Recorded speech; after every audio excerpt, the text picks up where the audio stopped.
Good evening, everyone. Sorry, a bit late. It's completely me. I always end up being a little bit late normally. But hey, RDJ, hey Dan, hey Chris, how are we all doing?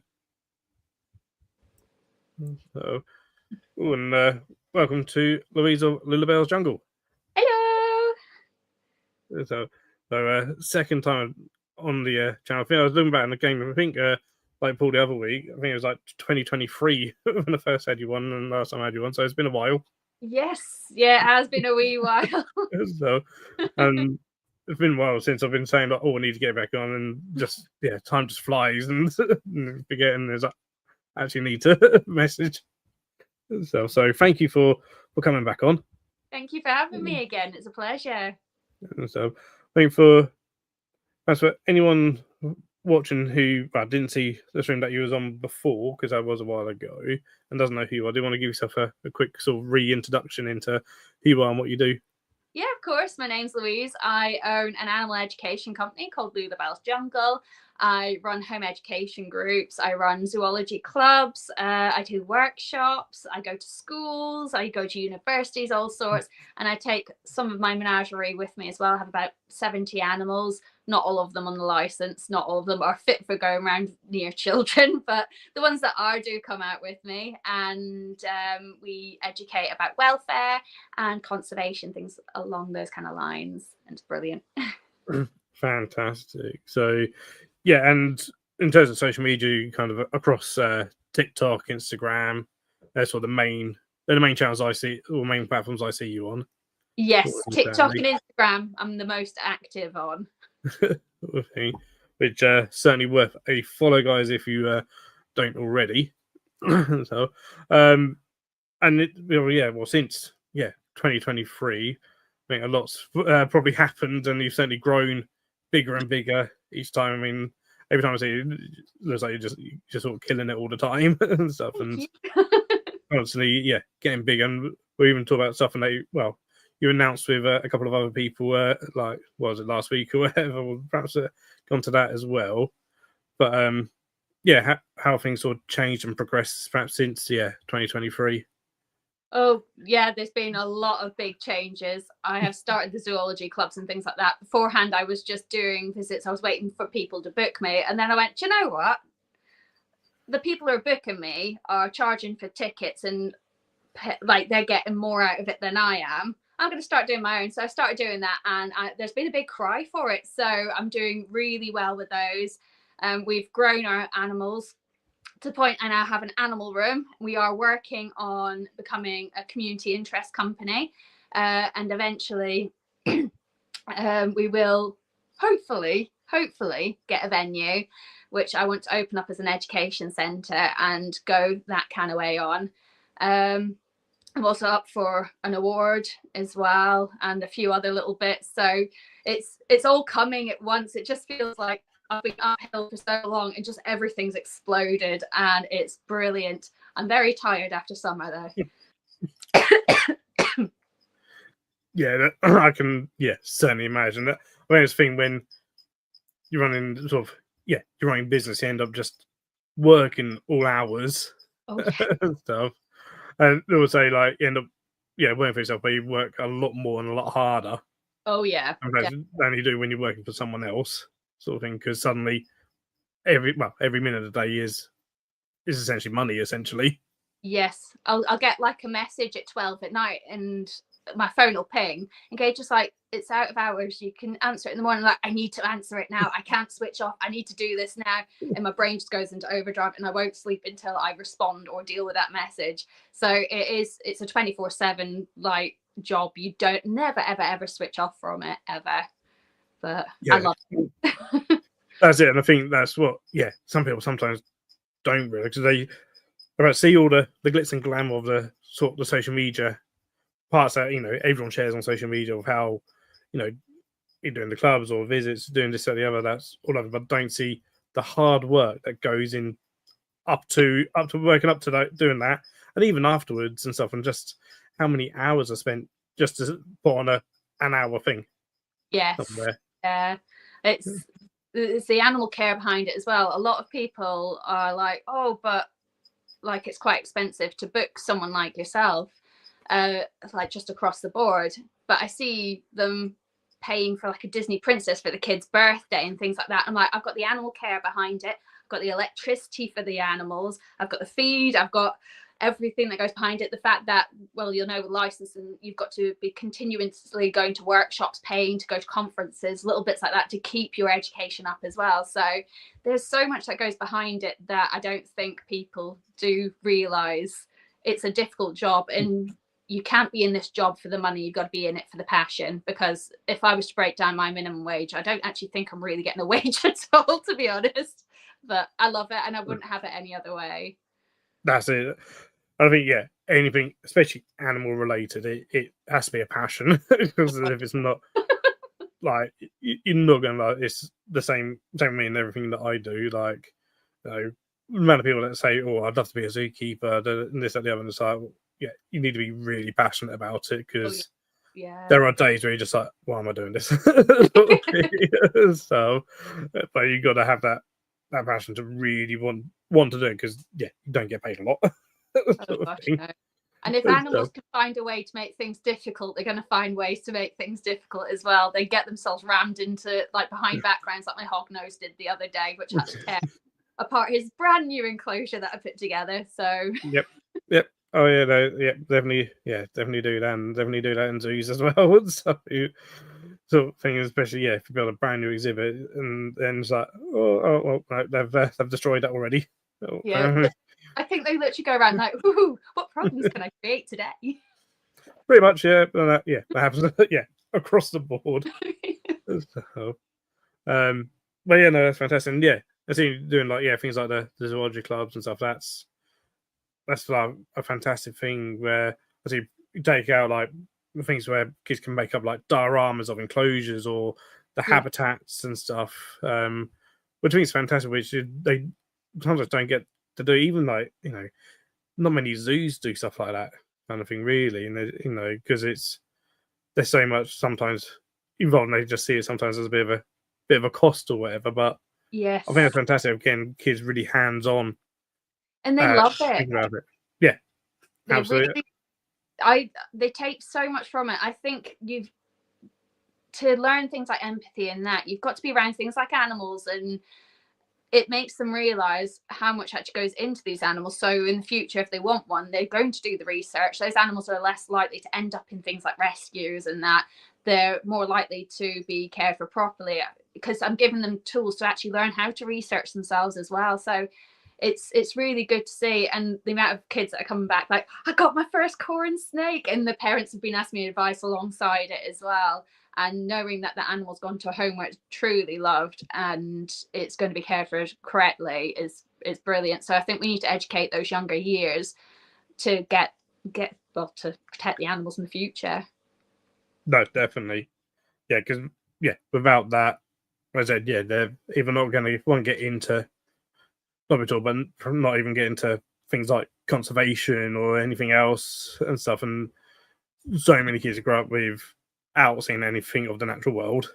Yes. And it's that thing again, that wonder at an early age. I mean, that's what happened with me. And well, there's some people where some of my parents' friends say it was a mistake, but they certainly don't see it as one. Thing with the amount of stuff that of it end up getting and the amount I cost them over the years. It just takes that one little spark to create a complete blaze, and it's nice to see. My brain's just frozen. But yeah, it's nice to see that ball rolling, and then you see that little spark that, as you said yourself, you've had, and you see it ignite in a child, and it's such a proud moment seeing them pick up that wow moment. That's where I was going. It's I had a group of kids and they were holding Athena, my royal python. To us who keep royal pythons and that, they're just the most basic creature in the world. I love them dearly, but you can pick up a royal like instantly. But these kids were like, "This is a once in a lifetime experience," and they were so excited. And I was like, "Oh, I stopped myself from bawling my eyes out just seeing that excitement there. It was a really beautiful moment, and it made me realize how lucky we are to be surrounded by these animals on a day-to-day basis, even if the wage isn't great. That's it, yeah. And it's so easy, yeah, to sometimes forget how amazing seen as the basic animals within sort of our hobbies and stuff Yes. actually are. How amazing the raw python is, how amazing the cornsnake is, how amazing the curly hair tarantula is. Yeah. Sometimes it's so easy just to forget that. I mean, I think we all go through that at some point where I've certainly been through where it's like, no, I don't want them because Fato's all before, and then you go full circle and go, actually, no, there's a reason why they're so popular. Yeah, Sort of they thing. are wonderful. And so, and actually, they are fantastic. Like, well, today I was at Ilias Austin and I saw they had fire-belly toads, and I was like, oh my god, I haven't seen fire-belly toads in ages. I used to keep those and breed those and stuff. And they was like, oh yeah, they're just all like the beginner frog and stuff. And it was like, oh, so amazing. And stuff. Hey Josh. And like, well, I was like, oh, if I was keeping things like that, sort of privately, I'd be like, oh yeah, let's do fire-belly toads again. Yeah. Which maybe one day in the future, maybe when I've moved out of here and got my own place. Yeah, definitely. So in terms of sort of doing sort of the workshops and clubs, of what are the sort of animals that you tend to take to these things, or you said about raw python. Yes, she's one of the kids' favourites. I get told off if she doesn't come to the zoology clubs because they love her so much. Same as Haggis, we've got our Tenric, and he's very popular. Very popular. Darwin, our crested gecko, he's another popular one. But our usuals are either Athena or Royal Python. I'm just looking around the room and naming them as I go. Lilith, our boa constrictor. Strontium, our leopard gecko. Our hognose truffle hasn't been on a visit yet, but he's now on our license. We have one of the colonies of our dart frogs that we take not to handle, but again to teach them about conservation because, well, as you know, darts, they're very vulnerable in the wild. We've now got a cascaded iguana. She's on our license. Nice. Our Jackson's chameleon, who I'm smitten with. He's brilliant. Our baby tortoise. We've got a rainbow crab, tarantula, scorpions, mantis, white tree frogs. I'm still looking around trying to suss. And our blue tongue skink's our new one as well. The jeweled Lacerta who's in the corner doesn't go out because she death rolls. she's horrific. She's one of our non-child friendly animals. Amazing. Oh, I love an eyed lizard. My parents recently got a pair of eyed lizards, and they're sort of a kind of a rehome sort of case. And I'm told that they used to keep them years and years and years ago, and I'm like, oh yeah, these ones are fairly handleable, and they're like, they're not. So they just go. The male goes out just for display, kind of thing. So it doesn't like being handled too much. I know if I get a venue, my jeweled Lacerta, the kids will be able to tongue feed her, and I think they will love that because it reminds me of tongue feeding a monitor lizard. Yep. She's fantastic. Yep. She's brilliant. I absolutely love her, and I got her knowing because she was an ex-breeder. I got her knowing because she was never handled that she wouldn't be a handleable animal, but I wanted her just for my pure love of the animal. It's same as my false water cobra. He's for me. Falsies are lovely things. So we used to have falsies years ago, and but the ones I had were incredibly docile. So mine's really docile, but occasionally it's kind of like he'll nip first, thinking I'm feeding him, but it's never an aggressive thing. But I do use my hook when I'm dealing with it, just as a precaution. Oh yeah, yeah, never never get complacent just in case. God, no. Last time I got complacent, I ended up with nerve damage. I've learned that lesson. As in that goes for any of them. Yeah. We'll just highlight this. Hey, Greg, just well, that time has gone fast. He's been a member for 32 months. That is incredible. Wow. That's a long time. Cheers, Greg. So that's really cool. So, well, we're going to a bit that people may not necessarily realise they do need to do, because a lot of people think, I've got these animals, love to take these out and about and display them or do educational talks somewhere or kids parties and stuff, which with inverts, at least at the moment, that's fine. Yeah. And stuff. But when it comes to vertebrates, like your reptiles and amphibians, a lot of people don't realise that you do need a license to do that nowadays and stuff. So we're going a bit about license. So you can, in terms of what you need to be able to do what you do, what sort of the legal aspects of it. Oh, I'll put it this way. Gage, my partner, was looking through all the paperwork, and he told me that all the legalities, the paperwork is thicker than his thesis for his PhD. He was just like, it's absolutely insane. So it's your animal activity license you've got to have to take animals anywhere, even if you earn over £1,000 utilizing your animals online, you still need a license for that, believe it or not, which is that's something that I've only recently seen, which will come on to. Yes. And you've got to have public liability, things like that as well. And you can't have your license without your insurance, and you can't have your insurance without your license. So they both work hand in hand. There's also a lot of little finicky things that can end up invalidating your license and your insurance as well. Because I know with my license and my insurance, I can't handle tarantulas. We can't handle ferrets. We cannot have snakes around necks, things like that.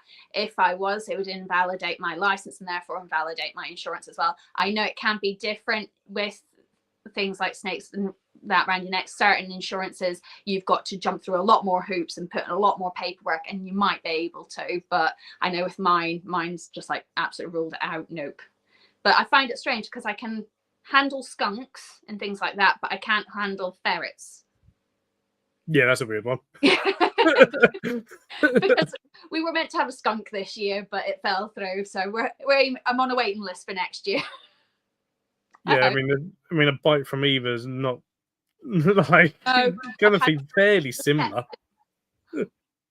So I mean, I've been bitten by both in the past, and not a huge difference. Oh yes. So there's all that as well as part of the licensing. You've got to have a fire plan. I've got to have a will set up for all of my animals. So if I was to die tomorrow, they're all going to my partner. But I've also got to have it set up if we both die, because we're both partners within the company. If we both die, then I've got to have a will back up for every single one of my animals, which my poor sister-in-law is not too happy about. She's like, don't you two ever die. Don't.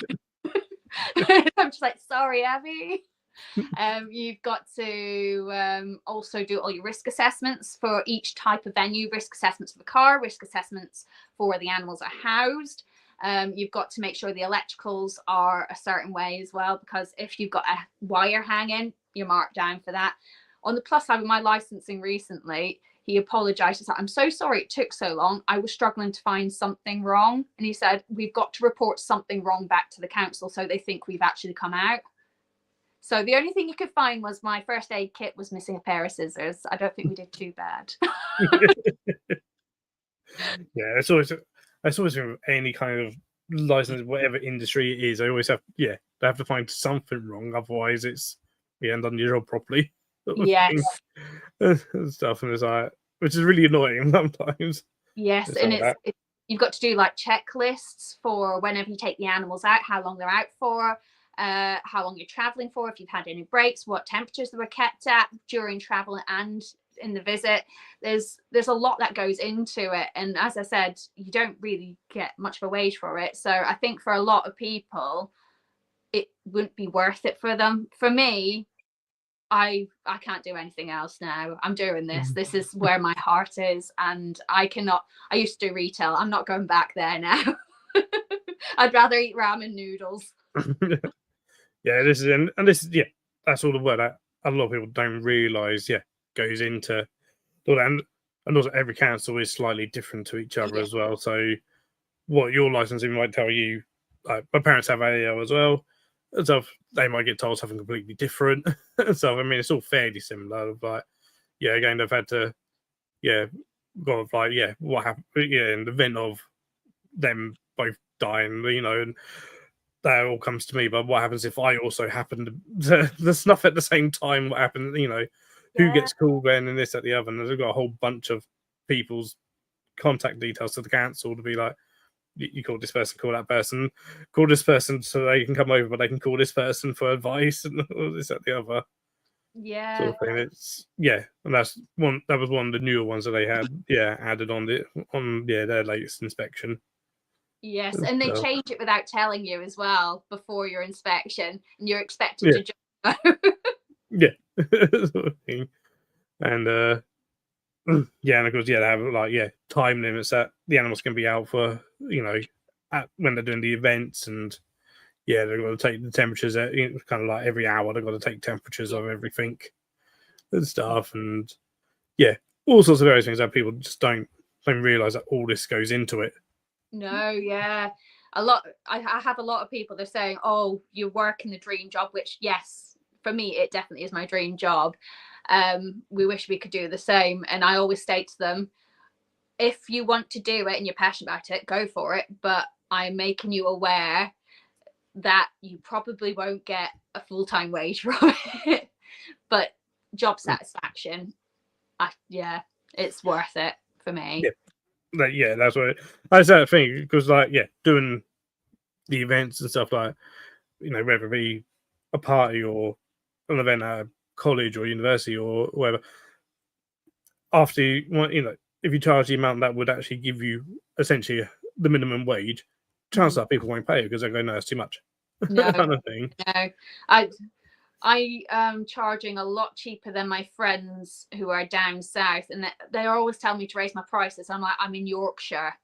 Do you realise how tight they are up here?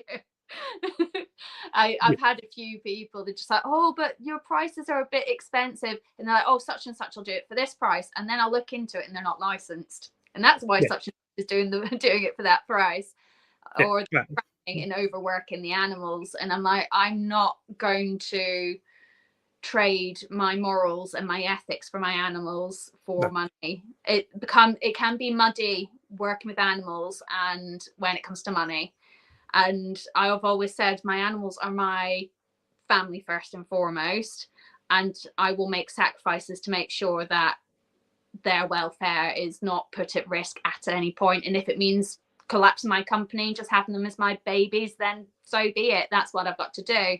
I hope it never comes to that, but it's the thing I always find is that people that do it unlicensed and basically try and undercut everyone, eventually they're going to get found out, sort of thing. Eventually people go, well, actually they didn't put on as good a sort of display or whatever, whereas someone that's licensed like yourself, kind of put a lot of pride into what it looks like and what you deliver and stuff, and eventually people go, actually that's well worth the money. Yes. Sort of thing. And that speaks volumes, sort of thing. I mean, again, they do a lot of displays at country fairs and this and the other, and some of them they have to charge people entry to come in. Some they're paid to be there. And you always get, they only charge like £1 for people to come in. Yes. So they can see the animals, see all the animals and stuff. And some are like, oh no, I'm not paying that. That's far too much money. And then you get someone like, what are you on about? It's far too cheap. Sort of thing. So like, this is the best value thing here. Yeah, it is something. Pricing could be such an awkward thing. I know I probably should be charging more than I'm charging. I'm trying to hold it off, but my license has just gone up 500% because of unlicensed people.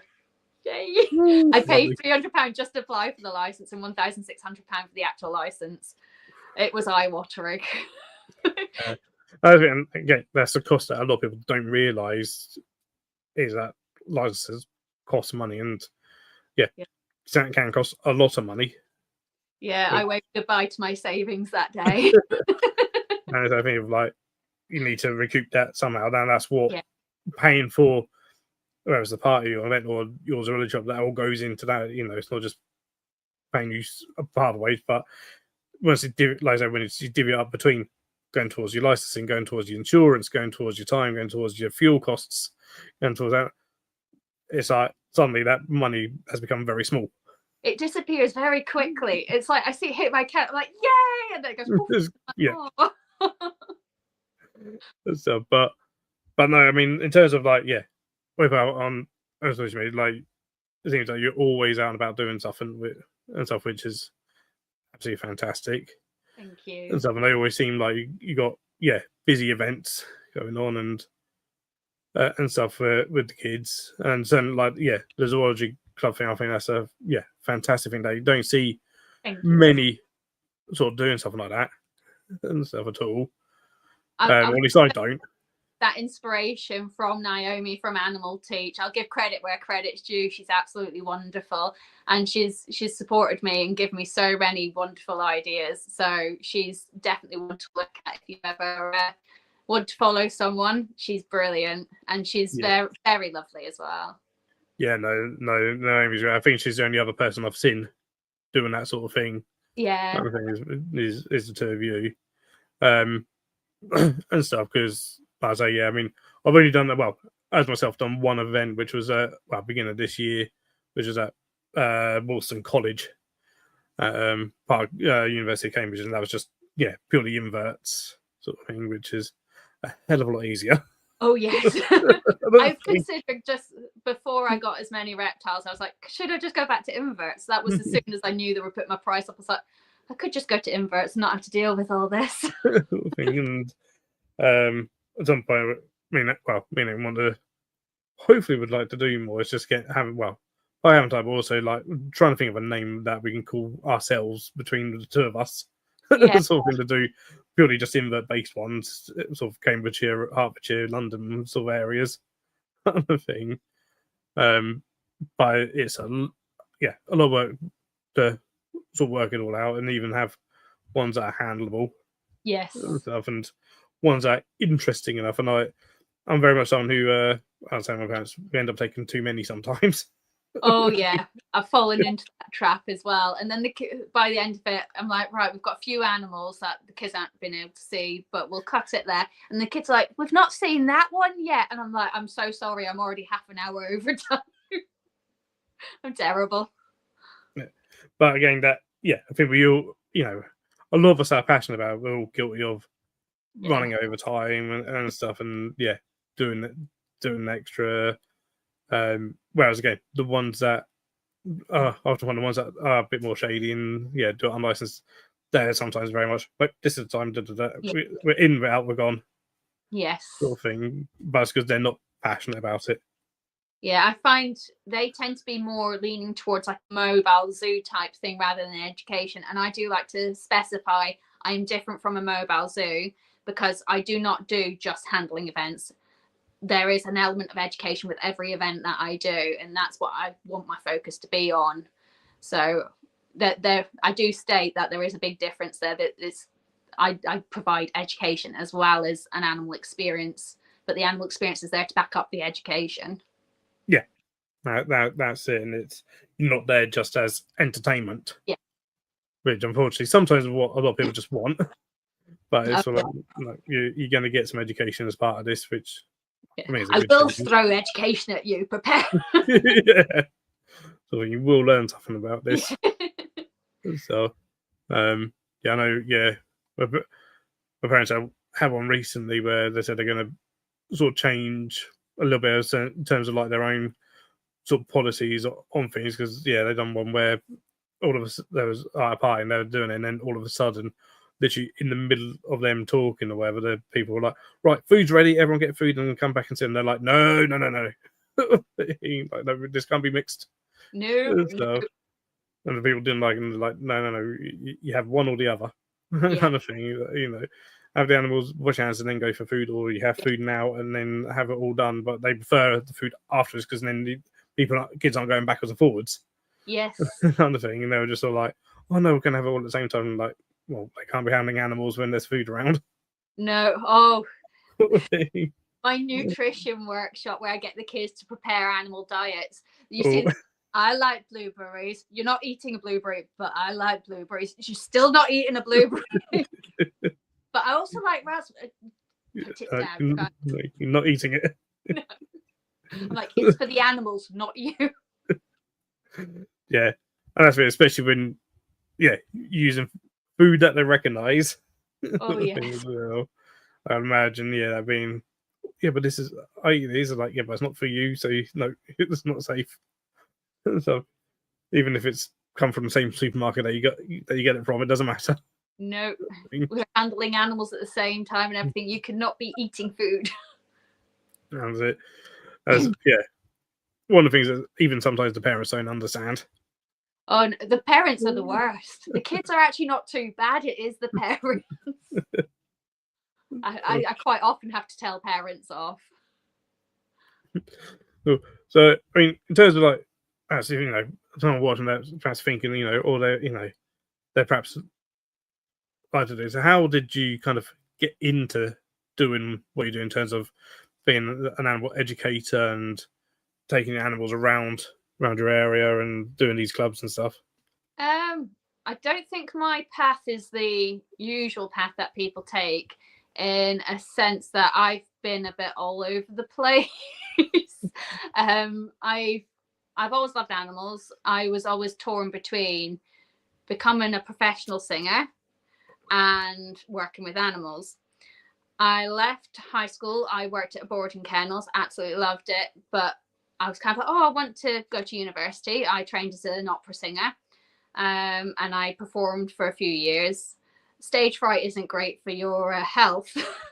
Every time before a performance, I'd end up with tonsillitis because I get that stressed and I wouldn't eat. So I was like, right, I need to retire from singing because this isn't doing my body any good. So I did qualify. I ended up working in a bank. I ended up working in Millet's Outdoor Shop. And then I was like, I need to get back to animals. So I ended up working at an exotics rescue as a manager, and I had quite a good stint there. And I've also been working on my in-laws' rare breed pig farm for quite a few years, on and off, helping them out. And then I had a really traumatic experience at the rescue, which thankfully the rescue is now closed, which was well deserved.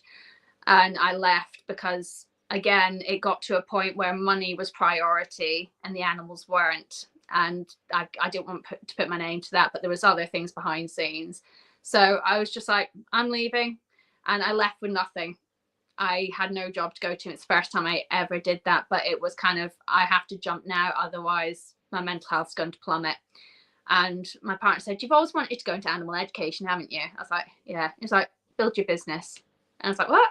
I was like, I've got nothing. I've got some savings. And he's like, go for it. So my fiance was so supportive.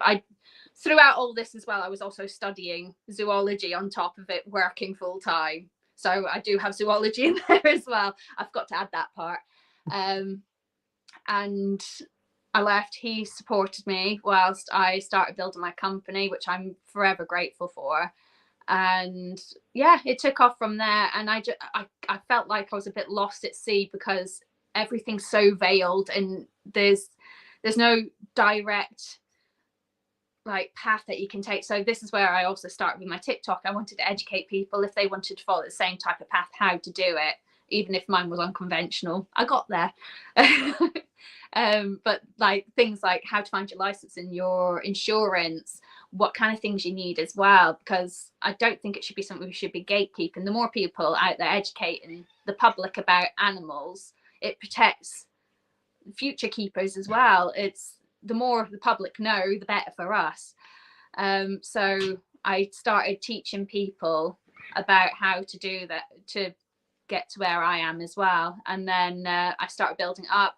I started speaking to other people who were doing it, and we bounced ideas off each other and we got inspiration from each other. And then it just kind of snowballed, and here I am now doing what I'm doing. Don't quite know how I got here, but we're here. But yeah, I think everyone has different routes and different ways of doing it and stuff, and that's the thing. Perhaps don't even think about doing it, and then suddenly they say, you're age, just why don't you just do this? Start it, and that then flicks that switch on. Like, okay, let's give it a go. sort of thing, Yeah, it's like, oh which is yeah, I have free fantastic. will. I could just do that. Sort of thing, which is fantastic, and especially we've got to the point where it's you know sort of paying off and it's growing and getting bigger and bigger, or seems to be getting bigger and bigger each year, and stuff, and growing more and more each year, which is what you want, and Yes, stuff, and definitely. it's amazing, and even to the point where you go on to or that you've kind of joining forces with Naomi of Animal Teach and is it Small Animal World? Is that what they're called? Our Animal World. Our Animal World. I should know better because they're clearly not far from it. They're Suffolk based, and I'm in Cambridgeshire. They're not that far away from me or my parents. They're Suffolk. So, of coming together to for its Exhibit Ed, isn't it? Yes. Yes. So of basically a platform and hopefully conferences around this sort of topic. That's the main aim. It was myself and Naomi and Matt from Bristol Reptiles. Unfortunately, he had to liquidate his company. And then Naomi and myself put it on the back burner for a bit, but we had been speaking for a while about doing a conference. And then we're like, we need someone else on board. And she's like, Laura. So we took Laura on board. She's absolutely fantastic. And we all share the same morals and values when it comes to being animal educators. And we're just kind of like, oh, should we put together a conference? And that way we can almost hold ourselves as a profession accountable for any welfare problems. And we're kind of like, this is like the standardization that we want to work towards, and like putting the animals as top priority, because again, you've got the issues with like your animal rights activists. They will pick at anything they can find. So we're trying to put this together in the hope that it will protect us in the future. If we're all working to a high standard and there's nothing for them to pick at, then we're kind of defending ourselves in that way. Yeah, no, definitely. I mean, when I saw that you guys had done that, it got me feeling. I was like, actually, yeah. As far as I'm aware, there's nothing out there really for private animal educators and display, people with AAL that kind of blankets, blanks there, but it's almost like an umbrella thing that people can go to, whether it be for advice or, for their CPD or anything like that kind of thing. So, and I was like, oh yeah, why hasn't no one thought of that before? Kind of thing. Like, well, I hadn't even thought of that. I was like, actually, that is probably something that's really needed for that sort of sector. Yeah, and hopefully we get this conference together. But we're wanting to open up for like people itself who are zookeepers that maybe do a bit of education with it as well. We want to open it to college lecturers, so it's a lot more broad than just what I do, like myself, Naomi, and Laura do.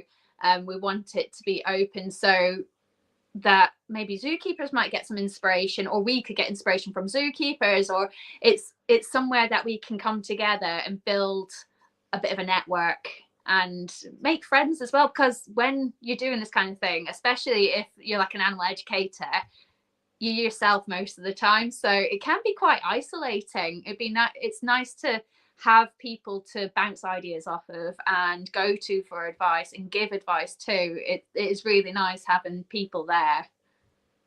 No, definitely, especially as a lot of people on the outside probably see, like yourself or name it, Animal Teach or Animal World and stuff as rivals to each other, which is ridiculous because you're in different areas of the country anyway and stuff.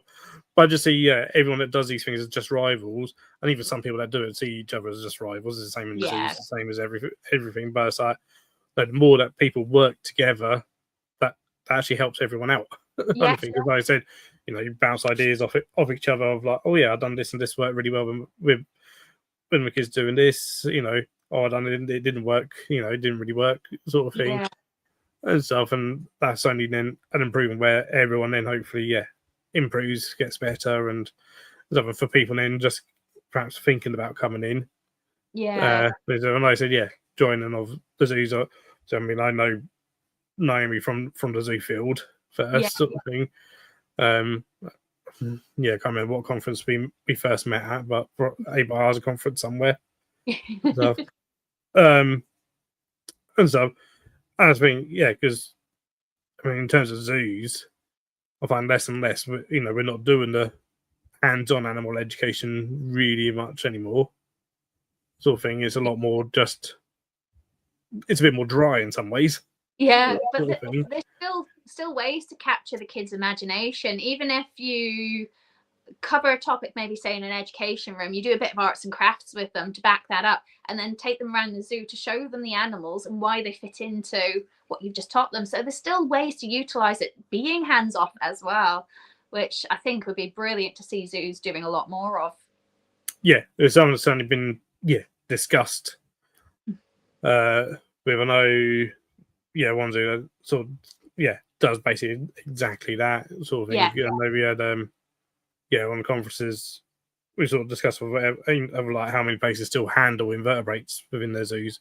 We don't anymore, sort of thing, and a lot of us don't. And stuff, and what some were doing instead. So one was like, oh, we now do a bug hunt instead and go out and look for invertebrates around the place, sort of thing. And that, I mean, kids love doing stuff like that. Love finding a woodlouse, love finding an isopod, sort of thing. I find at the end of the day, if you just go, what would my inner child absolutely love?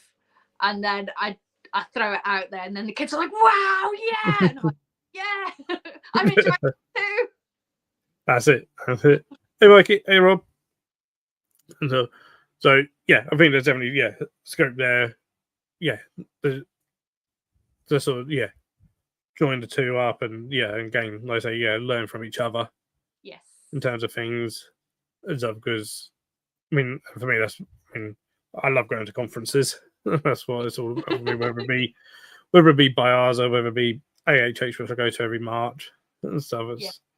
There's always stuff there that I love that one because it's so much mix between zoo, private, trade. Yeah. So I think something for the educator sort of field. I mean, that's exciting to me. I'm glad it's exciting. It just started off as like a little thought process in a WhatsApp group, so it's grown a lot since then. And we're bouncing a lot of ideas around and stuff. We're wanting to host it at a zoo. I think Naomi is talking about exotic zoo possibly, somewhere along those kind of lines. But again, if we do it on a yearly basis, if it does well, we could bounce all over the place. Do a zoo tour. That's it. Yeah, and sometimes that was often will bring people in a bit more like, oh, there's a chance to go around a zoo. Sort of thing. Oh yeah. that always helps sometimes. I'm definitely excited to sort of just go around other zoos, to be honest. So, I know it's often people's highlight of AHH is the chance to go around their reptile house after hours and stuff. Yes. Let's see what's going on there, and it breaks up the being in a big room for hours on end. Yeah, and that's it. We're all in it for the same reason. We love animals, so if we've got a chance to see animals on top of it, absolute bonus. Yeah, definitely. So I'll be hopefully when that's all things go sort of next year, hopefully I'll be able to make that thing. So because I think that'd be really interesting. And stuff, and again, help the sector grow, because I think sometimes some people don't know where to go for CPD. No, yeah. My parents, they always struggle, and my mum would love to go to AHH, but they're never too sure. And I'm like, just come to AHH. You can put that down the CPD sort of thing. That's stuff. But she's never too sure. But I was like, and there's bound to be others out there that are never too sure where to go for their CPD, and that's something that game would tick that box. It's there's so many things out there to add to your quiver at the end of the day. You could just like this conferences and that. I'm volunteering at a local zoo at the moment, which I'm putting down as mine. And they're like, why are you here? And I'm like, because there's still things to learn. I was like, you never stop learning. And like, but you've got your own company. I'm like, yeah, but like now I've always had enrichment, but it's been just in a drawer downstairs in the kitchen area. Now I have an actual massive enrichment box which I keep adding to. I need to stop spending money. I don't have a wage. It's enrichment, but they're getting ideas from me and I'm getting ideas from them, and it's brilliant. We're both learning things. Yeah, no, definitely. That's similar, obviously, to where I work. Sort of full time, I'll take things from the private industry that I see and go, oh, I like this. This will look probably good for enclosures or as enrichment or whatever, and vice versa. Yeah, the kind of things I do in a zero name female, like, oh, I could do that privately, sort of thing. And let's say about this or whatever. And when you work both, in both sort of fields, it really opens your eyes into different things and stuff. Yeah, it really does. Though I think they'll probably can't wait for me to finish, because I'm always like, so why'd you do that? Why is that like that? What does that do? Asking them questions, and they must be so fed up of me. And there's a lot of things. When it comes to zoos, there's a lot that goes on behind the scenes that people don't realise, and sort of thing of sometimes why we don't have as many reptiles or inverts as what might have privately. Yeah. It's the counting up of them all that does with my head in. I think where I don't have to do that privately. I don't have to count out how many cockroaches I've got privately, but I'm gonna once a month count up every single cockroach. So they can note it down. And then they ask questions of like, how comes this number's different to this number, but you've not recorded any births or deaths? I was like, because they're cockroaches. Yes. they come, they go, they birth, they don't. Sort of thing, literally monthly. It's like, why is this number so different to this one? Yeah, because that's what happens. And this is what's going to happen if you're making me count them every single month. You're going to have different numbers every month. When you've got big colonies of inverts like that live and birth so quick and die so quick, and it's all over the place, it's impossible to keep track of. That's why when people ask me how many animals I've got, I'm just like, you're just like, yes. Approximately around 70-ish. But I can't give a true number, and it's not that I am irresponsible and don't count the animals in a sense, but it's because I've got some animals that are short-lived, some animals that birth a lot of young, and it is impossible to keep track of absolutely everything in that sense. Like my vertebrates, I can reel them off quite easily, but when it comes to the inverts, I have a number. Yeah. Josh, I thought you want to count powder blues. I can tell you now, Josh, if they were on the infantry for my work, I would have to count them individually every month. Gosh. So a prime one of birth, I've just discovered. I found one grub, for one of my giant flower beetles, and it's cocoon now, and an enclosure that I thought I checked the substrate very thoroughly. It's been sitting empty, and then I just hear and there's this beetle flying across it. I'm like, oh, there's another one there tonight. Literally before coming on here, another. I'm like, oh, another one. So it's like, surprise. That's it. That was okay. With the recording of things when I have to record stuff, like it doesn't like me recording beetle stuff because it's like, and then all of a sudden I've got this, and then I've got this. They're like, why are these not? Again, there was like, well, these not. Like when they merge, they don't live all that long. No, they don't. They're so pretty. Sort of thing. Then they might breed and I go in when I root for a shop. They're like, oh yeah, I've got loads of larvae. Like, but unless because you can't. At least for zoos with Zims, you can't record a birth unless you've seen the birth, and you need to know the sire and dam. So the mother and father. I was like, well, I don't know that with cockroaches. No, gosh. Oh. There's now nymphs and so it's clearly been a birth, but I can't record it as a birth because I can't record the mother. I was like, well, no, because I can't identify the mother and I can't identify the father. I don't know which one is mated with. What are you on about? Just eeny, meeny, miny, moe. That one. And then it's like, you can't record a death because you haven't actually seen necessarily a death because cockroaches eat each other when they die. Yeah. So I have really census counts every month, and then get questioned on it. And it's like, well, don't maybe do these census counts then, just so I can go as a colony. That's one. Yeah. It'll be a lot easier. Bonkers. It's Sort of thing. But I know someone that I was speaking to that was wanting to go down the path that I've gone down. Her local council wanted, because she wanted to take locusts with her, she wanted her to identify every individual locust that she was going to be taking on visits and identifying factors for each one of those locusts. And I was just like, that's impossible. Absolutely impossible.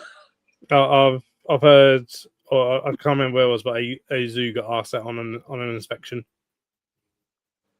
Was for the counts of locusts and the individual ID numbers for every locust that they use as live feeds or something like. You what? You know about? Though I will have to say, if you ever have any issues like that with animal licensing, to anyone as well who's listening, if you have any qualms about your animal activity license, contacting Responsible Reptile Keeper. If you're Responsible Reptile Keeping, if you're a member, they are very, very helpful. And if your council's taken the mick a little bit, they'll put them back in their place. They know the people to put them back in their place anyway. But they are brilliant and a really good support. Yeah, and they're good to be a member of, whether you keep reptiles or not. In my opinion. Oh yeah, they are fantastic. They've been so supportive and helpful to myself and others that I know who are members as well. I can't recommend them enough. They're brilliant. And it's it, because there's always things that might come up that, because it's someone that's an authority figure of council or an inspector or whatever says stuff, and it can make you panic if it's something that you're not sure on. Yeah. It doesn't matter what it is, and especially if they're saying something completely like, yeah, you need the identity of every single locust or every single feeder cricket or whatever, which no one has and no one's going to do. No, it's one of the things that confuses me. There was a company up north that's got, I think it was an 8 foot for the boa, and they lost their license because they had their boa in an 8 foot, which is one of the minimum size requirements. But the council's like, oh no, you need it in like a 12 foot or something along those lines. Which if you can provide a 12 foot, fantastic. But then if you go down south, they were only requiring you to have a 6 foot for your boa. And it's like, a boa constrictor is a boa constrictor at the end of the day. Why does a boa in Cumbria need a 12 foot enclosure, whereas a boa in Bristol needs a 6 foot enclosure? Like, that's not the exact places, but it's just just an example. Just for argument's sake, it's kind of like that snake, wherever it's located in the country, has the same care requirements. Like, it blows my mind. Yeah, and it's just different ways that they interpret sort of the guidelines, and that's the thing, because they're guidelines. They're open to interpretation. And certainly some councils interpret it very weirdly sometimes. Yes. Oh gosh. And will add their own things in and stuff. But I mean, as far as I'm aware, I mean, like the whole, you need to identify locus for someone that's AL.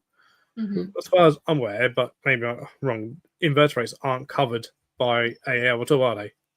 They're not, but again, that could be council to council dependent. One council will want you to put your inverts on. My council doesn't. I still log what inverts that I do have on my license, and they are actually covered on my license because I want to be shown to have them there anyway. So if things do change in the future, I'm already prepared. I've got all my paperwork ready. But like other councils, you are required to identify each individual locus and things like that. So they're not actually required to be on your license, but some councils, for some reason, decide to make life difficult for themselves. Yeah, no, and it's not the person. I mean, again, no. So when AL first sort of came in, and I think it was good. He sort of didn't agree with a lot of the things I was saying, because it got brought in so quickly and was so rushed. And before it came in, he was doing sort of sort of things with reptiles and everything. And he decided, he was like, okay, I won't do it with any of those, I'll just do invertebrate stuff, sort of thing. That's how it's going to be, just less headache. Yeah. And his counsel at the time was like, no, you're not allowed to do that either, and stuff. And we even said to him, they stipulated to him that they basically banned him from talking to anyone about invertebrates without him having a license. That is bonkers. He ended up moving. I'm not he ended up just giving up completely and not having anything, and then completely moved to Wales and then stuff, sort of thing, because his council gave him such a headache over things, and they're like, if you're out in public and don't even have anything with you, if you talk to someone about invertebrates, you're breaking the law without a license. And there's like, no, I'm not. I can talk to people about invertebrates. That is absolutely insane. They're the kind of things that you can take and you can report to responsible reptile keeping, and they'll push it to the correct authorities, because that is a complete misconduct of the licensing body. It's just it was completely wild. And I was like, because when you were saying that, I was like, well, that's wrong. They can't stop you from talking to people about they can't stop you from just talking to people about whatever. What are you on about? Sort of thing. But it's bad. It does need standardization. It really requires it. It's like another stupid one is, I'm paying obviously an absolute fortune for my license. If I was to move a mile down the road, I'd be paying £300 all inclusive for my license. The only reason we haven't moved is my rent is not changed in the 15 years we've lived here. So I've got to weigh out the pros and cons. But if I was to move a mile down the road, I'd be paying £300 for my license, whereas I'm paying £1,600 for the license and £300 to apply for it. And those ones can cover my area and undercut me, because it doesn't matter where you're performing, as long as you've got as long as you got the license, and that's it. Again, every council is different with the pricing. It's the same with probably the same with zoo licensing. It's all different prices. Same with DWA licenses. It's all different prices. It costs me less to be a zoo. Yeah, that's the mad thing. It costs me less to be a zoo. The only difference between me and the zoo is this isn't my home, and I take my animals out. But eventually when I get a venue, I might fall into the zoo licensing then, and then it might save me some money. And that's including having my DWA if I had a zoo license, whereas currently I'd have to pay £3,000 to have a DWA. Which it's all mind-boggling. No, I don't know what it is for Cambridgeshire, but I know another county nearby. A friend of mine was looking at it, and it was like £300 to £400 for a zoo license. Yeah. Sort of thing. It was like, sort of thing. It's like, that's insane. I was saying it to the keepers that I was working with. I was like, I'd be cheaper to run and set up as a zoo than I am just having my animals in an animal room and taking them out to talk about them. But with the way on something that I kind of didn't even until we got, I think it was my friend Yaz posted about it. I'm not aware of the guy, but he's only really started popping up recently for me by a guy who's basically having to get an AAL to post things on Facebook. Is that Ed Toker? Yeah. Yeah.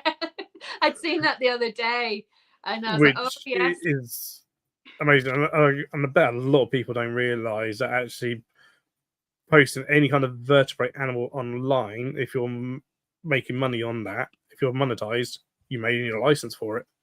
I didn't realise that myself when I started, because I started on TikTok originally. I never made anywhere near over £1,000 anyway, but I was then working for Mimi, which is a Japanese company, which I do Zoom lessons and I educate the kids about them. And I was making money through that. And thankfully, at that point, I did have my animal activity license, which is covering doing like online things as well. But I hadn't realised that if I'd been doing that without an animal activity license, I would have been breaking the law, which blew my mind. I was like, but it's like, what for the people who have a channel and they've got their dog on it and they're just like a dog talk or whatever, if they're earning more than £1,000, they technically should be licensed to be doing the videos, even if they're just filming their day-to-day life with their dog. Yeah, which is insane to think about. Yeah. Sort of thing. And it's not something I ever thought about or was aware of until he made his phone. I was like, I shared it, and I was sort of like, oh wow, I never. And I was like, actually, it does stipulate it's if you're displaying them or making £1,000. Yes. On them anyway, maybe just breeding them and selling them and stuff that mainly need AAL. I was like, if you're monetized on social media for sharing videos or photos or whatever, and stuff. I was like, never thought about it. Never kind of thought that it would cover that. You'd need it for that sort of thing, because you just think, even if I'm just sharing my passion, I'm just sharing my daily life or whatever. Yes, but you see, like family vloggers, and they're completely abusing the fact that they're pushing their kids on social media for the money, and some of them, it's come out, haven't been ethical all along, and there's no form of protection really for the kids, but yet the animals have better protection than those children do. It's mind-boggling, though. A lot of the licensing isn't actually about the welfare anyway. It's a lot about paperwork. Ticking boxes. So many boxes. Sorry. But I think that's some of that again, I'm sort of like that. All my stuff, everything I share is primarily invert, but I certainly don't earn anywhere near the threshold. But then any vertebrate animal that I might share is either my parents, which they're AAL, or it's zoo stuff. Yeah. Not my own in terms of anything vertebrate. But it's sort of like, something I was like, if I did start sharing my own vertebrate stuff and was making money, I was like, I'd have to get AAL. Yeah. So, but it's it was certainly an interesting post to read, and I know he's currently his council asked him to not monetize his Facebook posts or whatever whilst it's all been sorted out, because again, then he's got to get public liability insurance, even though he's not taking them out to the public. Yeah, it's madness. Someone was like, I'm just sharing stuff on social media. Yeah. But it's the first time I've actually seen a creator pulled up for it. I've never seen a single creator being pulled up for having animals online in that sense, because, well, as I said, I was naive to it myself when I was going into it, and it was only because I then became licensed that I was like, oh, that covers that as well. That's it. And it looks like he's having to jump through a lot of hoops, because I think also on his post there's something like, let's go through the planning authorities as well for stuff. I think because he's always had built a big retic enclosure, which is just it's in the shade, but it's like, and he's planning permission for it all, and they said that, and it's like, whoa, just because he's keeping some reptiles and he's having to post it online. Yeah. And then another continuity, I can't speak this evening, sorry, is like whales don't require a license at all. So it's all over the place. Friends of ours, you'll know him as well, Unusual Pets, Leah and Terry, they're in Wales. They are AL licensed, but they kind of fought to get one. Oh, bless them. And they were like, I think they're like one of the only ones. Yeah. I think it's them and possibly one other company that's a big company in Wales that are licensed. Yeah. But like their local authority, they're like, literally, they're like, well, we don't know what this is. At first.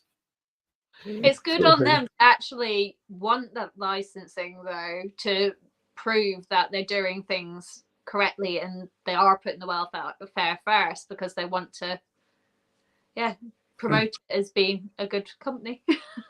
That's it. Yeah, but and then it's ANS because they're like not far from them. Yeah. I mean, they do BB stuff because they've got Binturong and stuff. Oh, I want one so bad. And they take their Binturong, like I know this summer they took it to Longleat to do stuff with Steve Backshall at Longleat. Oh, I'm obsessed with Binturongs. Oh. So I'm kind of assuming that they've got AAL because they take theirs all over the place. Yeah. They're based in Wales. As well, but yeah, and I think a lot of time, people don't realise that actually, it might even be different in Scotland as well. Possibly, I'm not sure what the Scottish laws are. Scotland do require a license, so if I was back in my home village, I'd be paying £100 for my license. I keep trying to persuade Gage. I'm like, should we just move back to Scotland? We could. The scenery's better. That's it. Yeah, we've got waterfalls. There's a beach on my doorstep at home in Scotland. I miss it. It's great.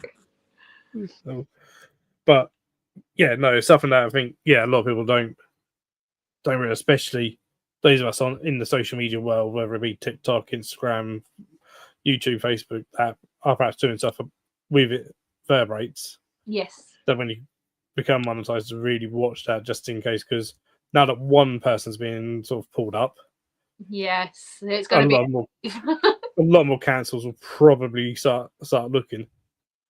Yes. And stuff. So someone just for everyone to bear in mind, make sure if you're just invert based, currently no license needed. You're fine. So it's going to be interesting because they are now showing some invertebrates as being sentient. So I'm thinking there's going to be a switch up there. At some point, I can see some licensing coming in. At some point, yes. Which will be interesting when and if it does happen. Yeah, because I imagine it's going to affect live foods eventually as well. So there's going to be interesting debate when it comes around to that. Yeah, there's in terms of the zoos, we're having to change some of the ways that we do live feeds, and some of it is like, are you just trying to get us not to use live feeds? Or we've got to record mortality rates outside of being fed out, and count meant to count each one that or eventually we might have to count each one that comes in, and how many get fed out, or how many pass away before being fed out, and they have regular ethical meetings about it regarding their sentience. Ooh.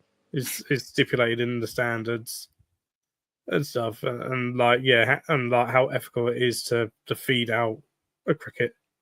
Yeah. And I was like, oh my god. There's a balance because it's like just trying to make it more so difficult for, especially like perhaps for smaller zoos. They just go, oh, okay, we'll just give everything pellets. Yeah. Which is so boring. So is it only Byaza zoos that are having to follow these new guidelines? No, that's every zoo. Every zoo. Oh wow. That's stipulated in the standards. Yeah. Oh wow. So I know sometimes if you're Byaza registered, you've got a few different rules too. Like say if you're just ABWAC registered, not Byaza, or along those kind of lines. I know there are quite a few differences. So if it's over every zoo, that's within the Secretary of State standards. That's on the licensing. So which by ours, I managed to get some of it changed before it got published, because initially, even on the live food side of things, it said about having all live feeds checked by a vet upon arrival. And we went, no, because not all of us have on-site vets. Most of us don't. I mean, can we get that changed to just visual check? I'm trying to which we're doing anyway. An invertebrate anyway is really difficult. There's hardly anything about it. But to have each one checked by a vet and signed off to be like, that's healthy enough to be fed out and stuff. It's like, no, that's impossible. That's not feasible. Like, And what happens if it's not? Do you just end up with a pet locust? can we just do that? Everything has to have a visual check, which we do anyway. Yeah. Because we want to make sure they look healthy and that they've arrived okay. Because if not, we want to let the supplier know, look, no, this is wrong or whatever. These aren't quite right. But yeah, some of us, all the wording was like looking at it in meetings and going like, yeah, can we get that changed? Can we get that changed before they release this? Because otherwise, we're going to be scuffing here. You'll find a lot of reptiles on the surplus list after that. It was well, again, eventually I might come in more because that's what possibly licensing are trying to sort of push towards, and it's just like it's just going to make things even so much different that everyone just goes, "Oh, we'll just give pellets to everything," because it's easy. Yeah, and it's then a kind of a standardized thing, but it's like, yeah, and hopefully that doesn't happen. Yeah, hopefully not, because that's it. It's kind of like licensing should be about improving welfare, not making it difficult to give the animals welfare. Yeah, this is it, and it's like, and even like things with with the live feeds, if you think a certain amount of black crickets, or locusts or mealworms or whatever have passed away, that seems what the licensing authorities think is a bit too many. They want it all checked by vets and stuff to be like in investigating. It's like they don't live long. A lot of these do not live necessarily long lives. Yeah, if you get 500 adult crickets, they're not going to live all that long. No. No matter how well you keep them. No, it's a very difficult thing to police. Yeah. And so we'll see what happens there, because more and more there's a push to and there's a way to word things of keeping inverts almost the same ways that we keep lions and tigers. Yeah. It's like there was a cut-off point at some point. Yeah, definitely. I think common sense needs to come into the equation. Yeah, just a bit, but I say hopefully it doesn't get too insane. And I hope not. I do believe, obviously, feeders do need some form of welfare, but as you said, there's got to be a cut-off point. You can't. Yeah. Yeah. It's just things that are coming, and I think a lot of it comes from the anti side of things. Oh yes. A lot of the time, which are very vocal. Yes, they're very, very vocal. Hey, Leah. So, because again, there's been things going better, even like the question like how ethical it is to feed out frozen food. Oh stuff, yeah. and I'm like, oh come on. The animals have to eat. But again, zoos are being asked that. Yeah. So, they're chatting with each other, well, where, how do you know where these animals are? Like, well, we don't, but how do you know where your chicken comes from in the supermarket? You don't. Yeah. It's and then there was a Danish zoo that was asking for people's pets. Yeah, I'd seen a lot of outcry by that, but it was a lot of sensationalism from the media. It was a lot of misreporting by the UK media. Yeah, because I looked into it, and there was one woman, she said, oh yeah, my horse was ancient. It was going to be put down anyway. So we decided to donate its carcass to the zoo. And I was like, do you know what? Actually, that's an amazing idea. Sorry, the cat's trying to say hi. Don't think anyone will mind. So, I was kind of like, do you know what? My horse, he's my soul horse. I've had him 19 years, but I wouldn't be opposed to doing that myself. It seems such a waste just to throw the body into the ground and not go back into keeping other things running.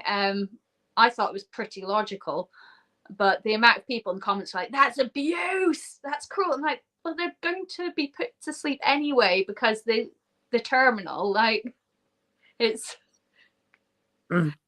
Yeah. But No, apparently very and controversial. it's also in well, a lot of European countries, but especially in Denmark, that's common practice. Yeah. It's not a weird thing. No. By the way, it was reported in the UK. It was like, oh yeah, zoo Oh, asks you to donate your pets to feed to predators. It's like, no, that's not really what they're saying. They're like, if you got an animal that is, a rabbit, guinea pig, horse that's elderly, yes. it's not on all these medications, and it's been euthanized for its welfare. Yes. If it can be used, we can use it, Yeah. sort of thing. And I think, of course, that's what happens in the UK. Yeah. In the UK, a lot of equestrians will actually donate the horse's carcass to hounds and things like that. So they do the same over here, but for some reason, the way it was worded in the media, it wasn't worded very well, but it kind of made it sound It like, was worded in a way you're to giving get the reaction reptile, are it you? got. It was very much worded, for the reaction they got of, because that's what all you saw was all these was like, so you asked for your pets and stuff, and I even heard on like the radio, and they're talking about like, and someone was like, this is just going to encourage people to buy animals and then give to us. Like, no, it's not. What are you on about? It's not going to encourage them to buy animals Pay to the give vet to us. bill to have it put down. Like, no, it costs a lot of money to do all that, but it's just literally going. But it was it was very, very much sensational. But there's a lot of things that happen over there that mainly because they're just more open about it, and they're not quite as it's not quite as kind of not quite as cut off from everything over there. Like, I mean, Maris a giraffe years ago, and stuff like that happens all the time over there. To me, I look at it like food waste isn't great anyway, and like just letting things go to waste. It's more eco-friendly to be doing it that kind of way, but that's it. And they do, like, especially like places like Copenhagen, do so much educational stuff when it comes to that sort of thing. And again, media over here, with the whole Maris giraffe thing, was like, oh look, they're forcing all these kids to watch it. Like, actually, no, the kids get the opportunity to watch dissections live in a zoo, and that's really educational. Yeah, it's not like they're tying children to a post to watch it. And it's like, actually, that's it was no good for the breeding program, so it's just going to take up space. It was all these things, and it was like, and it's because, again, places like that don't believe in sort of giving the animals contraceptives because they feel it takes away one of their freedoms. Kind of thing. Whereas, we do that in the UK and stuff, but again, sometimes like I've become a bit too squeamish about certain things sometimes. Because actually get sometimes the UK zoos where they don't like feeding carnivores meat that looks like an animal. Sometimes, or it's got to be, if it looks like an animal, it's got to be fed after hours. You reminded me of when we were feeding the serval the other day. There was a kid, it was a rabbit that we were giving, a white fluffy rabbit. And the kid was like, "What's that?" And one of the keepers went, "It's a cotton, what should we call it? Cotton floss." Candy floss, that's the word. Candy floss. I was like, I mean, I didn't want to traumatize the kid that it was a rabbit. But then you hear the parents like complaining, like, "Oh, they shouldn't be showing that." It's like, it's an animal; it has to eat. And it's actually educational, and it's in the wild, it's going to be hunting. Yes, It's actually going to be perhaps looking at a lot worse than what we're doing in some ways. But it's like if you go along for a feeding, you're guaranteed to see the more reclusive animals. But then if you don't see the reclusive animals, the people will still complain that they're not getting to see them. So I think no matter what you do at the moment, it's seeming to go this way that you can't please people. I think people just want to complain. Absolutely. Yeah. Hear it all the time and stuff. And it can get annoying sometimes. There's a couple of us, I've been here so many years, we get But sometimes a little bit of the phone, like, right, let's see it. I did the other day where, it was a rainy day and someone was like, have I wasted my money coming here, or the animal's going to be inside because it's raining? And I was like, there's a Scottish wildcat right there. it's looking at you. Sort of, you can see it quite clearly. There's a lemur over there out and about. There's this over there. Sort of thing. And it was just like, wanted to just moan because it was raining. I was like, well, you came on a rainy day. Sort of thing. I'd seen one similar. She was like, I went to the zoo and I didn't see anything. I've paid money. It shouldn't be a zoo if you don't see anything. So I did comment on that one. I try and avoid it, but sometimes I can't. And I commented, you're paying for the conservation of the animals. Seeing the animals is a privilege on top of it. Yeah. And it's a sign of an ethical zoo if they have that choice to move away from you, because otherwise you're just forcing them. And then it is, to me, that is a really unethical thing, just forcing an animal to be on view. Even with my animals that I take with me, I always say to them, there's a chance if their behavior is different, they won't be coming out. So like the Tenric, halfway through an event during summer, got a bit overstimulated with the situation, so we put him away. And the kids were like, we want to see him. And I said, we can check in on him towards the end and see how he is, but if he's not happy coming out, we're not going to force him. And then I use it as a chance to teach them about empathy. I'm kind of like, well, if you were in this situation, would you feel comfortable? And it's always a teaching moment, but unfortunately a lot of people just see things as entertainment and not the ethics behind it all. But yeah, and unfortunately there's always going to be that one place where it's a zoo, or that one person doing what you do or whatever, that will always just not care and be like, yeah, here it is. Sort of thing, regardless. Yeah. Sort of thing, which is not the way. That's not the way to do it. And stuff. And yes, many years ago, that's what zoos were like. Yes. There was always Amazons, and there are still some that are very much like, oh, everything's got to be on display when. But more and more, here, if it's not about, it's not about. That's its choice, sort of thing. And when people do moan, we try and talk and be like, well, actually, it's a good thing that they're not always out, and you got to say as a good thing, because it means that the animal's probably far happier. Yes. So it's got the choice. And we try and say also, it's part of our licensing that we give them the choice. Yes. And stuff, and the way we progress and move forward. But you got to actually actively look to see where it is. It's not going to necessarily be there within 3 seconds. I quite enjoy the looking aspect though, because you can turn it a bit into a game. And there's some animals, as go to another, whenever I visit another zoo, there's some animals I'm like, well, we're not going to see that, but as long as the enclosure's nice, I don't care. Yeah.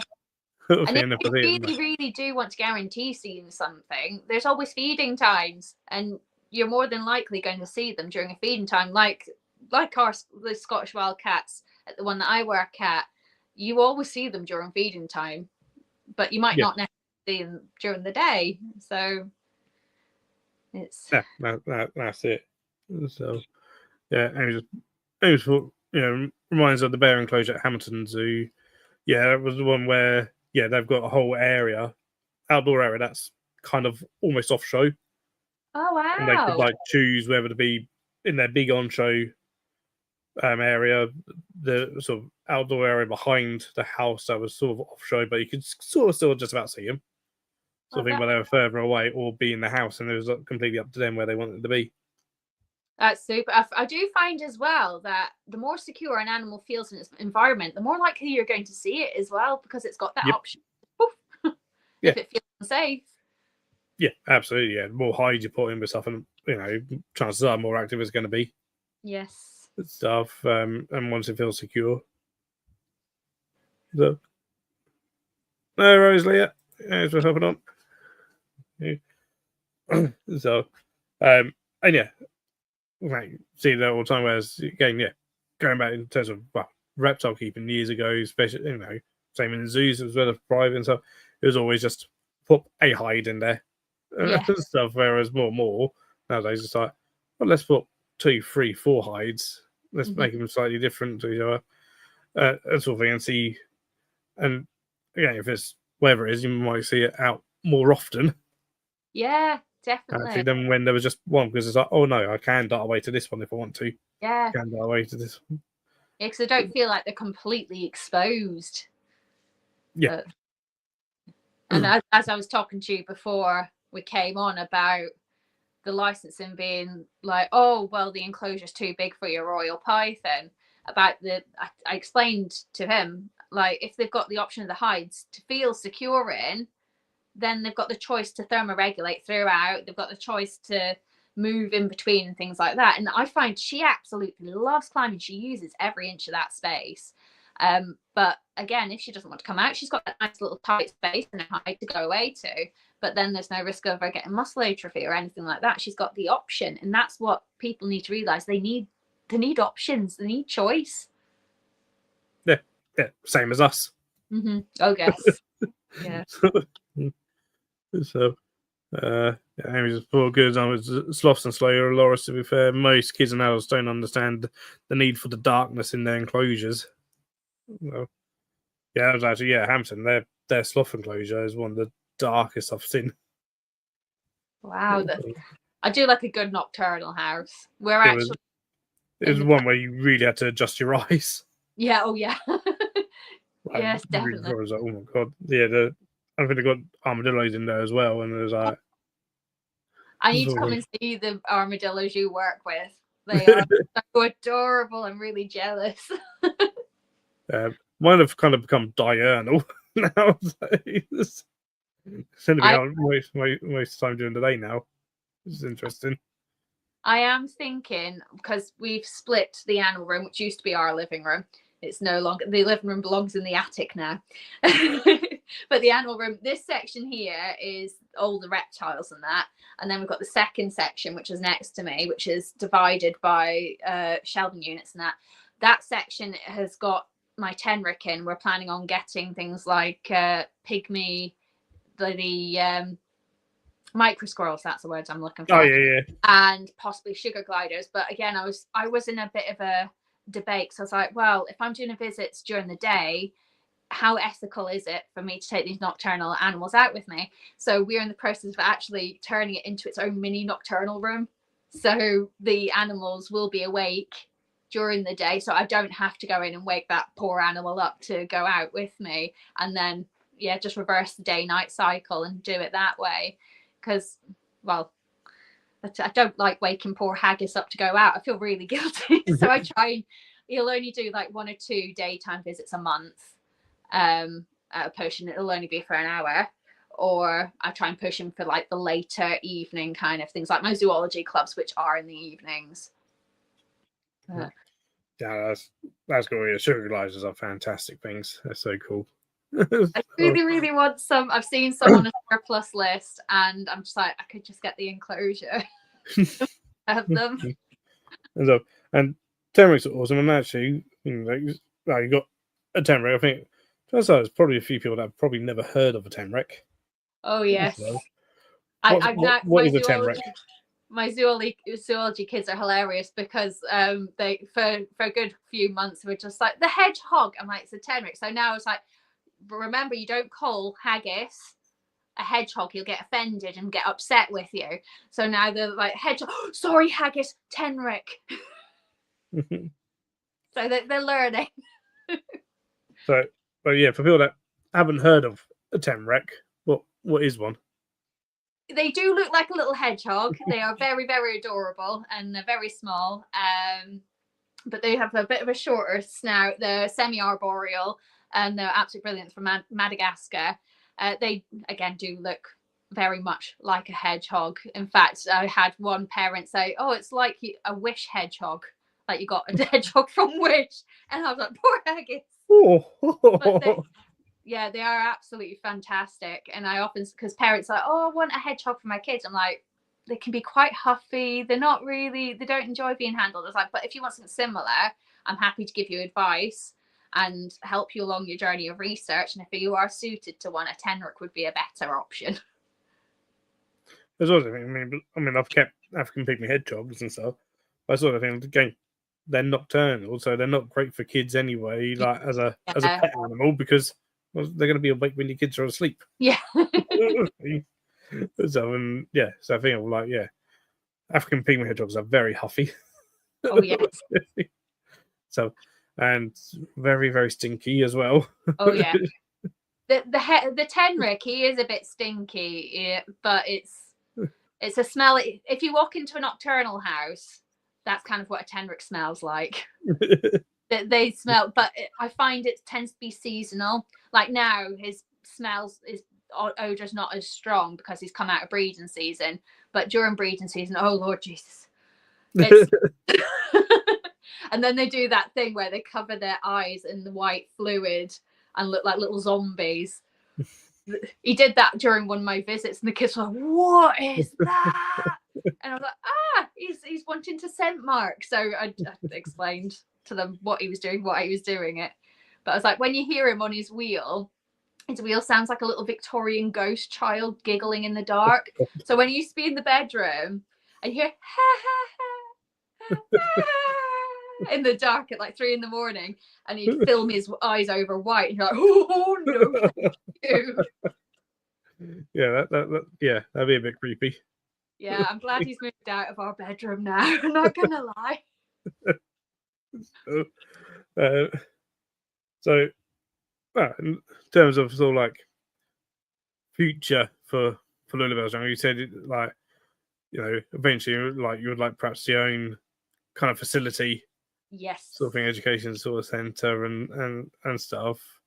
I mean, there's a lot of people. I mean, yeah, being do that, have those sort of dreams and yes, and things like that. But you know, a lot of time we don't really, you know, like how they'll go about things like that. What are you perhaps doing to try and get to that point? Yeah, so there's a lot of thought process going behind it. I almost got to a point where I was looking at a venue, but I was working a second job on top of that. But the company that I was working with dropped a lot of my hours because they were struggling with things financially. So they dropped a lot of my hours, and I was like, oh, well, that extra income that I had is no longer there. So I started looking to become a community interest company. We are still researching heavily into it because I don't want to jump into something and it not be the right fit. So we are researching becoming a community interest company, and I'm already looking at the kind of grants that I could apply for to get the venue, and also to help us expand a little bit more, because I've got a lot of animals, but I still think if I've got an actual venue, it needs to be filled. And I want the enclosures, as much as I love how my enclosures look now, but I want everything to look neat, put together, professional and clean. And yeah, if I'm doing it properly. Yeah, absolutely. So we are looking into the grants and things like that. I'm pricing things up in my head and noting things down. I'm putting together those business plans for when I do become a CIC, because that's part of applying for it, is I need a business plan. So we're going through that process. I'm researching accountants and business mentors, things like that, again, to give me a bit of guidance, because being neurodivergent, my brain's very scatty. I really struggle to keep on one train of thought. My brain's like, wee, all over the place, and I'm thinking of everything at once. Where it's like I can be talking about one thing and then suddenly I'm on a completely different topic, engaged. So I've just got whiplash. What's going on here? And I'm like, my brain, there is a link there, I promise. But yeah, as you can probably tell, talking to me, my brain's like bouncing everywhere. So I think having a business mentor there to help keep my mind on track, because I very easily take something and I run and sprint, and then I aim a lot further than I should be aiming, and I want to run before I can crawl. And I have that kind of problem, but it's because I'm so passionate that my brain never stops. I'll wake up at 3 a.m. and I'll be like, notepad, jot down. And then I'm like, right, I need to go back to sleep, but then I'm constantly thinking.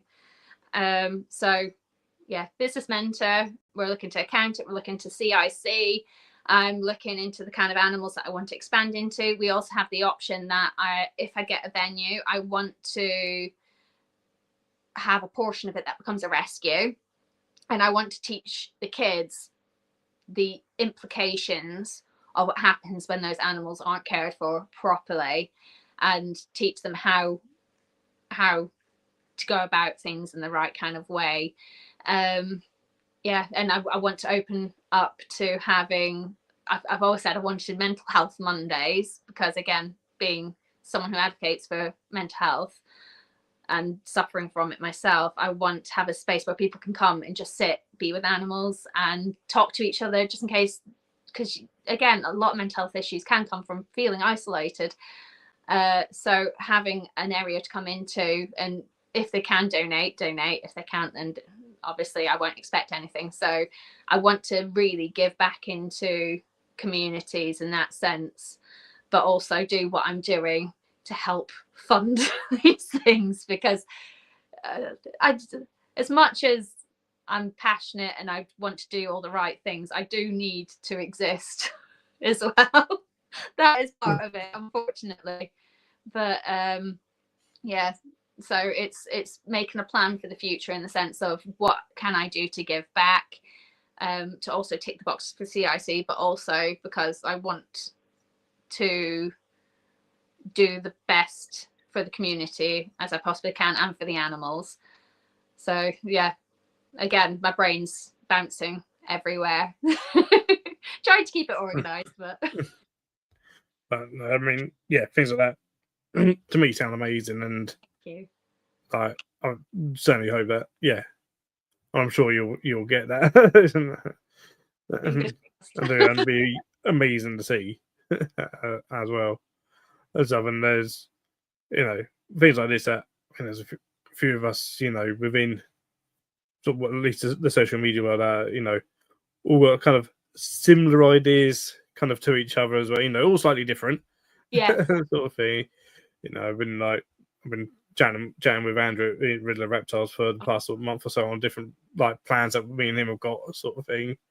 And stuff of where we want our things to go and stuff.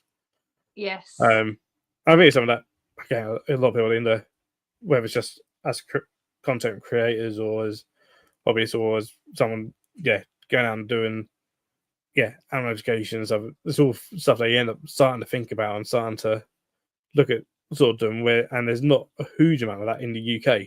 Yes. Yeah. And it's nice seeing a growth of things like animal education and people wanting to do the best by the animals, because I think for so long we were stuck in a rut of this is the way we do things and this is the way I've always done things. Whereas now I'm seeing a surge of people questioning things coming up, and they're kind of going, wait, why do we always do it this way? And how have we come to that? What can we do better? And I often use the thing with my leopard gecko. I say when we first started keeping our leopard gecko, they were thought to only live for about 4 years. And so she's 19 now. So it's care's always improving, it's always getting better, and being able to teach future generation that, because unfortunately a lot of the older generation, there are some that move with the times as well and do the due diligence and research, but a lot can be stuck in the, well, I bought a tortoise for 50 pence and we kept it in the garden, we didn't do anything with it and we just left it to its own devices, and it lived a long time, it lived for 5 years. Yep. And there's still a lot of that unfortunately underlying. So my goal for my company is to help the future generation learn from those mistakes and give them the tools and equip them with the ability to think critically and question these things, as well as being able to piece things together for themselves. So like looking at environments and going, well, I'm struggling with this animal. Why am I struggling? What's in its environment that we're missing here? What could I do to improve? And almost not experiment at the risk of the animal, but going, what can I try and tweak just a little bit to improve and see if we end up with animals that live a lot longer and a lot healthier. Yeah, absolutely. I mean, leopard gecko is kind of a perfect example in some ways. I mean, leopard gecko was the first sort of exotic animal that I ever kept. Yeah. And the way that we kept them in the 90s is very different to now. And I look and go, oh my God, I can't believe I kept them like that. There's still some people that keep them that sort of way, which was just, I mean, they had substrate, which was just sand, but a very, very very thin layer Yes. sort of thing, and there was a heat mat in for 1/3 of the enclosure and one hide, and boom, there you go. Yeah, we So, had calci sand that we changed out a different color each month. so We had a no, red mold. we never done the calci sand, but it was We were in that. it was very much when we first got on, it was like, oh yeah, 2-foot enclosures, perfect size for the maximum size you need for 2 adult leopard geckos. We still got the 2-foot enclosure that they recommended for Strontium when Gage first got her. It's now housing my juvenile hognose, and he's only like this big, so he's got plenty of space currently. And like lighting wasn't a thing at Yes. all. There wasn't, and it's like that's why leopard geckos back in like 1996 is when I first got leopard gecko. Oh wow. And it was like they were seen as the best beginner lizard because they're like they don't want any lighting, so you save your money there. They only want a heat mat. They only want, and it was like, so that's why we got them, because that's what we were told. Yeah. And nowadays I'd be like, oh, they want this lighting, this lighting, this lighting, this, that, the other, multiple areas. They want some areas to climb, because I actually do like to climb up things. So the humid area. I remember when someone I know, Ben Owens, he took photos of leopard geckos in the wild in India. Yeah. And they was in a moss forest, essentially. It's just the whole ground was just moss. Wow. And it was so like humid and stuff. And it was like, and it literally was like, is this because there's different species of leopard gecko? Yes. And it was the common leopard gecko that we have here in the UK. And it was like, oh. And everyone like that stage was like, no, this is the part of the environment. This is an area of India that we found them. It's not the desert. This is a forest. So this is as humid as we can get. The biomes can actually be quite vast. It is amazing. It's with going back to poor enclosures, we also used to have heat rock as well. I just remember that was like, oh no, not the heat rock. Yeah, remember those days.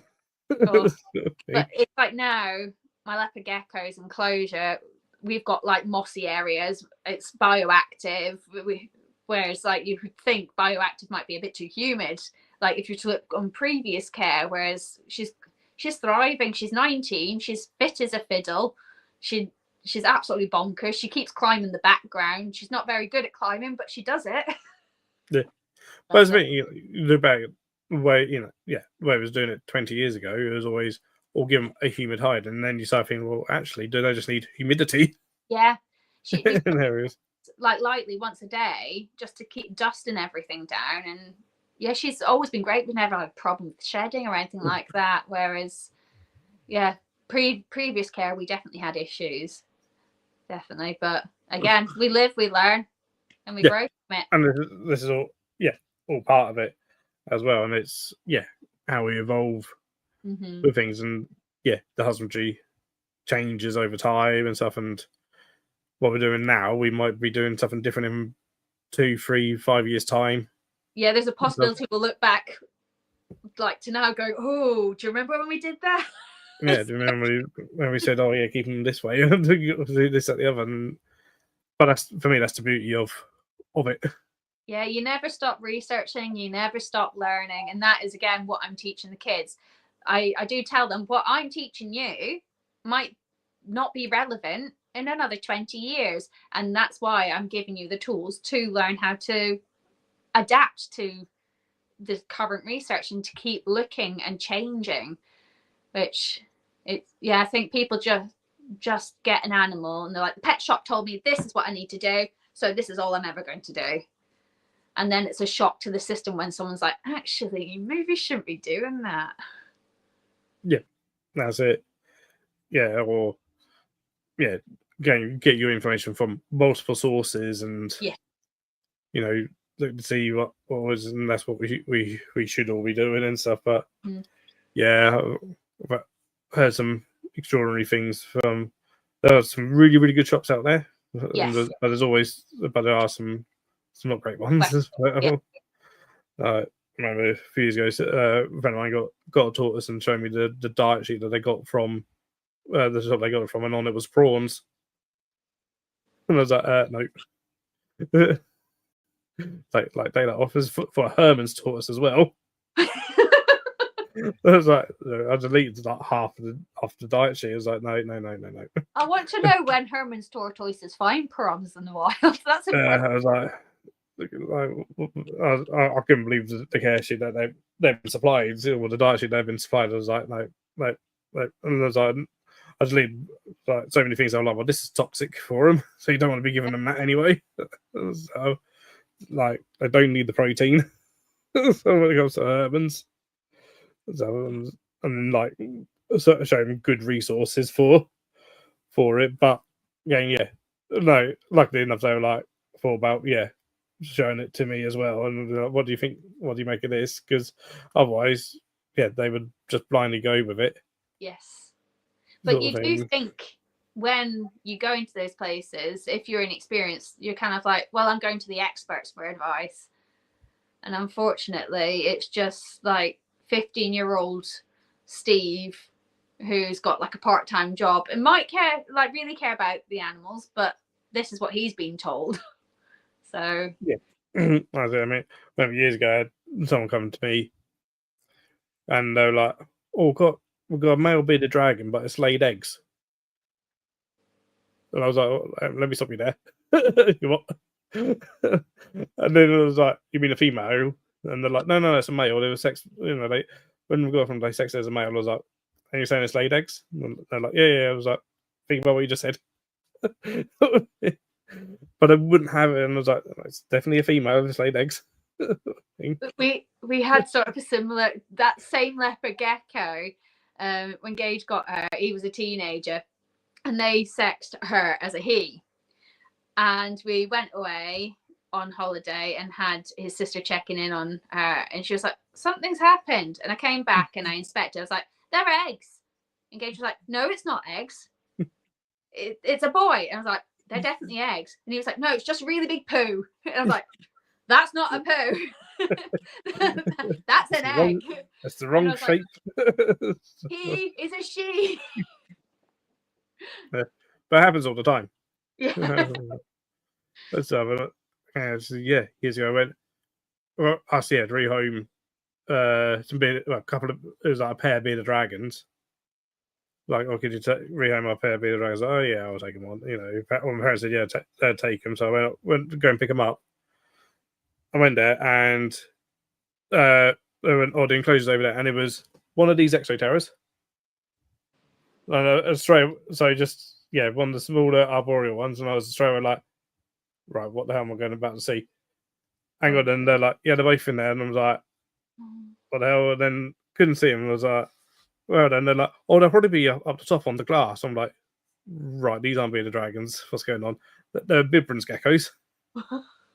And I was like, these aren't bearded dragons. These are Bibron's geckos. And they're like, oh, no, they're bearded dragons. But we were told bearded dragons are handleable, but these aren't very handleable. So no, because these are Bibron's geckos. Oh, So you've got the wrong animal. Oh, another mistaken identity one. When I was working the rescue, I got this phone call.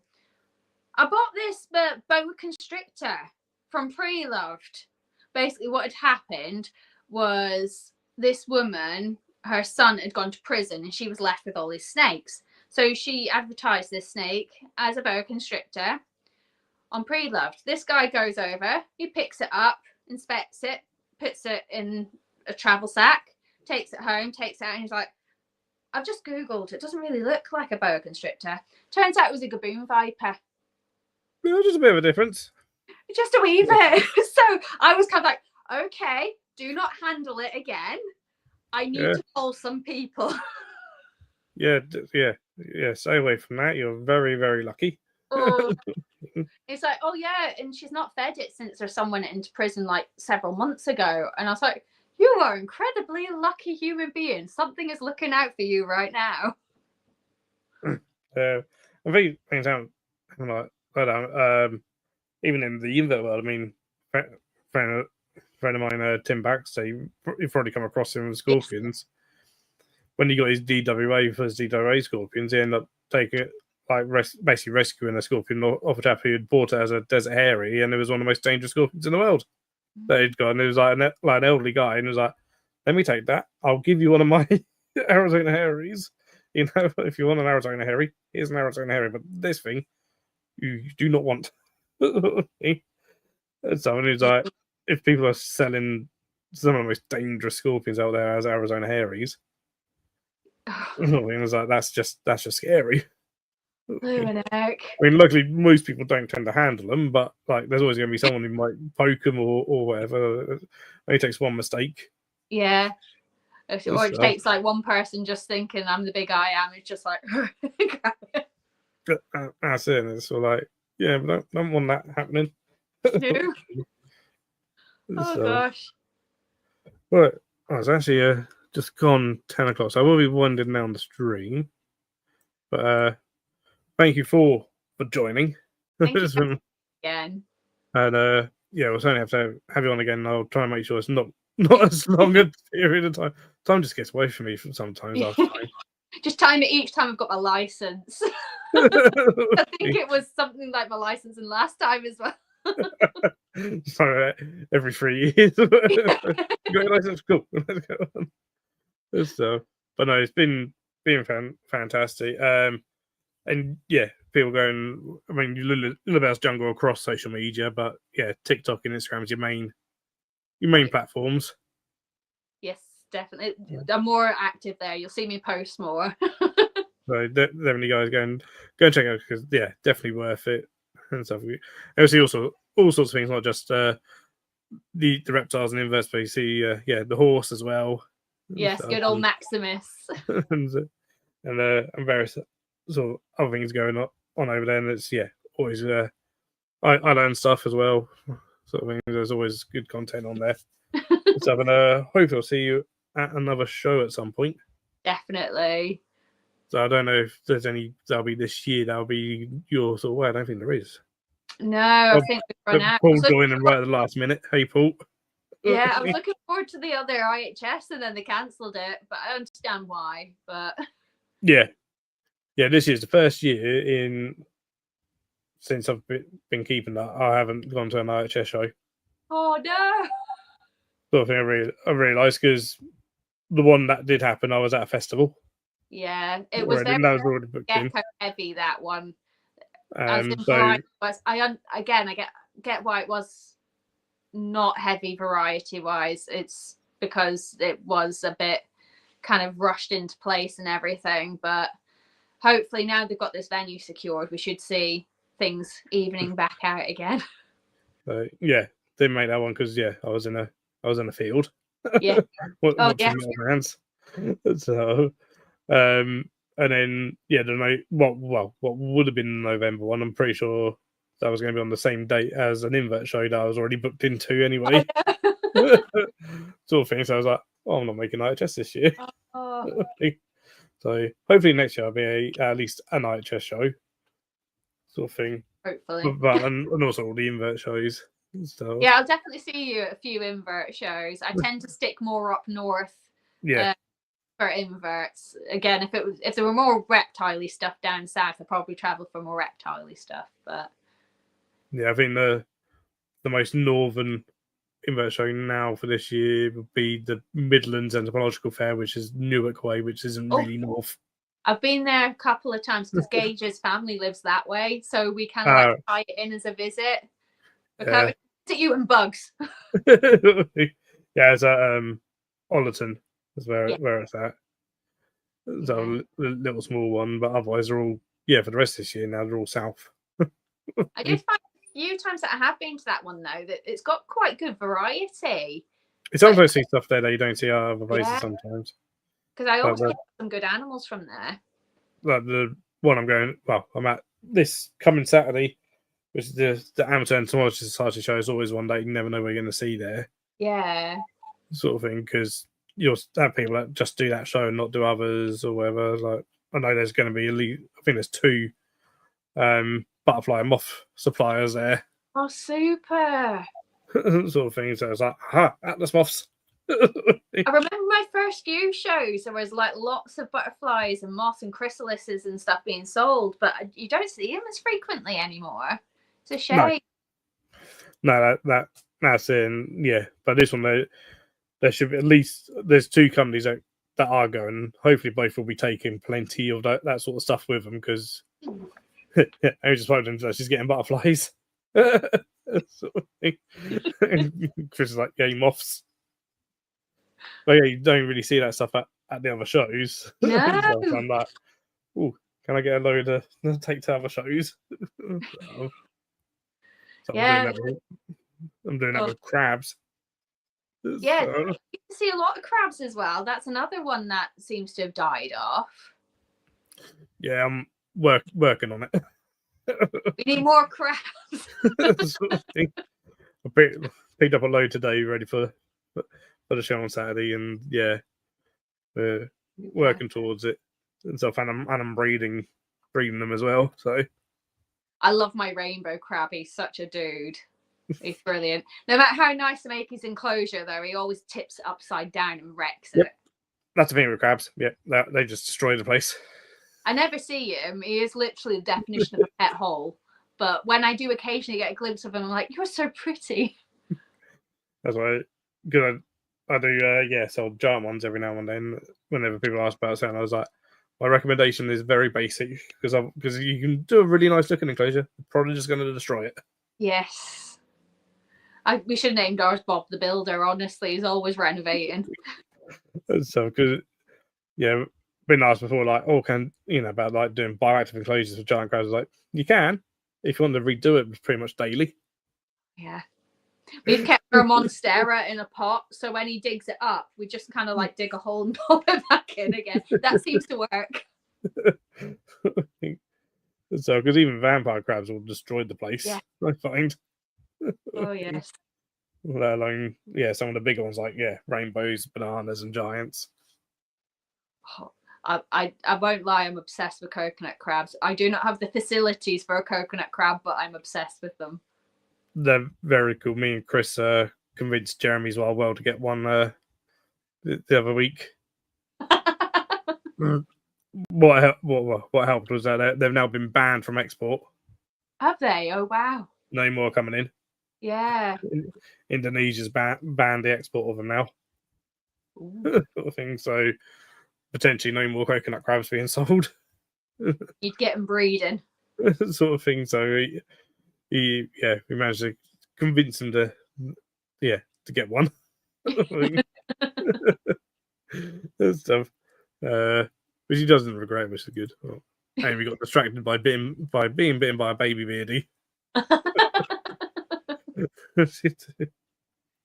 Right. You need a trip to A&E now. At least it's a baby. Adult beardy bites are horrendous. Those are the ones I've seen. Oof. Remember Francis Bain showing me an adult bearded dragon bite to her fingers, and I was like, damn, that was gnarly. I've not been bitten by one yet. Sort of thing. That was, they can give a much worse bite than what people think sometimes. Yeah. But anyway, no, it's been fantastic. Thank you. Everyone go and if you don't already, go and follow Louise Loulabelle's Jungle across TikTok and Instagram. So, and we'll see you all again later. Super. Right. Thank you. Bye everyone. Hey.